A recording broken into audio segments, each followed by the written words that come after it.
Factor clave, Isaac Asimov. Jack Weaver salió de las entrañas de Multivac cansado y malhumorado. ¿Nada? Le preguntó Todd Nemerson desde el taburete donde mantenía su guardia permanente. Nada. Contestó Weaver. Nada. Nadie puede descubrir qué pasa. Excepto que no funciona, querrás decir. Tú no eres una gran ayuda, ahí sentado. Estoy pensando. ¿Pensando? Weaver entreabrió una comisura de la boca, mostrando un colmillo. Nemerson se removió con impaciencia en el taburete. ¿Por qué no? Hay 6 equipos de técnicos en informática merodeando por los corredores de Multivac, no han obtenido ningún resultado en 3 días. ¿No puedes dedicar una persona a pensar? No es cuestión de pensar, tenemos que buscar, hay un relé atascado en alguna parte. No es tan simple, Jack. ¿Quién dice que sea simple? ¿Sabes cuántos millones de relés hay aquí? Eso no importa, si solo fuera un relé, Multivac tendría circuitos alternativos, dispositivos para localizar el fallo y capacidad para reparar o sustituir la pieza defectuosa.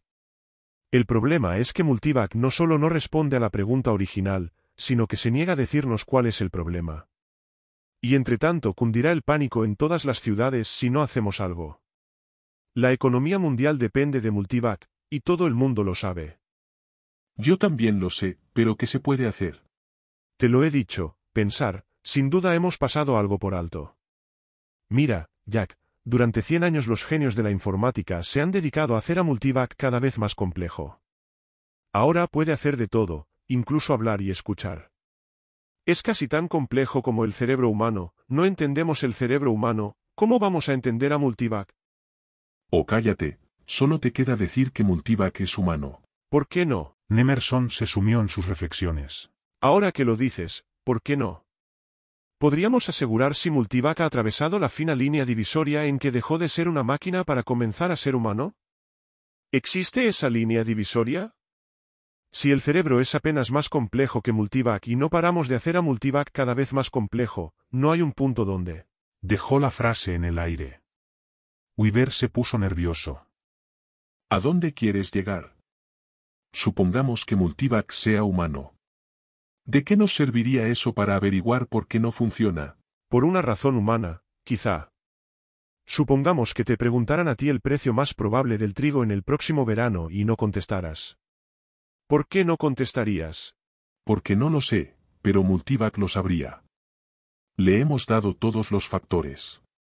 Puede analizar los futuros del clima, de la política y de la economía. Sabemos que puede, lo ha hecho antes. De acuerdo. Supongamos que yo te hiciera la pregunta y que tú conocieras la respuesta, pero no me contestaras. ¿Por qué? Porque tendría un tumor cerebral. Rezongó Weaver. Porque habría perdido el conocimiento, porque estaría borracho. Demonios, porque mi maquinaria no funcionaría. Eso es lo que tratamos de averiguar en Multivac, estamos buscando el lugar donde su maquinaria está estropeada, buscamos el factor clave. Pero no lo habéis encontrado. Nemerson se levantó del taburete. ¿Por qué no me haces la pregunta en la que se atascó Multivac? ¿Cómo? ¿Quieres que te pase la cinta? Vamos, Jack, hazme la pregunta con toda la charla previa que le das a Multivac. ¿Por qué le hablas, no? Tengo que hacerlo, es terapia. Nemerson asintió con la cabeza. Sí, de eso se trata, de terapia. Esa es la versión oficial, hablamos con él para fingir que es un ser humano, con el objeto de no volvernos neuróticos por tener una máquina que sabe muchísimo más que nosotros. Convertimos a un espantoso monstruo de metal en una imagen paternal y protectora.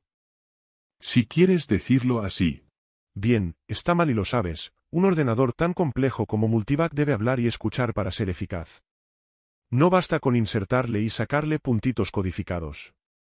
En un cierto nivel de complejidad, Multivac debe parecer humano, porque, por Dios, es que es humano. Vamos, Jack, hazme la pregunta, quiero ver cómo reacciono. Jack Weaver se sonrojó. Esto es una tontería. Vamos, hazlo. Weaver estaba tan deprimido y desesperado que accedió, a regañadientes, fingió que insertaba el programa en Multivac y le habló del modo habitual. Comentó los datos más recientes sobre los disturbios rurales, habló de la nueva ecuación que describía las contorsiones de las corrientes de aire, sermoneó respecto a la constante solar. Al principio lo hacía de un modo rígido, pero pronto el hábito se impuso y habló con mayor soltura, y cuando terminó de introducir el programa casi cortó el contacto oprimiendo un interruptor en la cintura de Todd Nemerson. Ya está, desarrolla eso y danos la respuesta sin demora. Por un instante, Jack Weaver se quedó allí como si sintiera una vez más la excitación de activar la máquina más gigantesca y majestuosa jamás ensamblada por la mente y las manos del hombre. Luego, regresó a la realidad y masculló.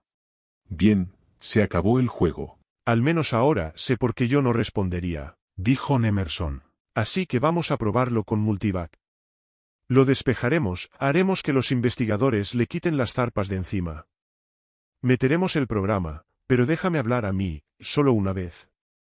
Weaver se encogió de hombros y se volvió hacia la pared de control de Multivac, cubierta de cuadrantes y de luces fijas. Lo despejó poco a poco. Uno a uno ordenó a los equipos de técnicos que se fueran. Luego, inhaló profundamente y comenzó a cargar el programa en Multivac. Era la 12ª vez que lo hacía. En alguna parte lejana, algún periodista comentaría que lo estaban intentando de nuevo. En todo el mundo, la humanidad dependiente de Multivac contendría colectivamente el aliento. Nemerson hablaba mientras Weaver cargaba los datos en silencio. Hablaba con soltura, tratando de recordar qué había dicho Weaver, pero aguardando el momento de añadir el factor clave. Weaver terminó, y Nemerson dijo, con un punto de tensión en la voz. Bien Multivac, desarrolla eso y danos la respuesta. Hizo una pausa y añadió el factor clave. Por favor. Y por todo Multivac, las válvulas y los relés se pusieron a trabajar con alegría. A fin de cuentas, una máquina tiene sentimientos, cuando ha dejado ya de ser una máquina. Fin.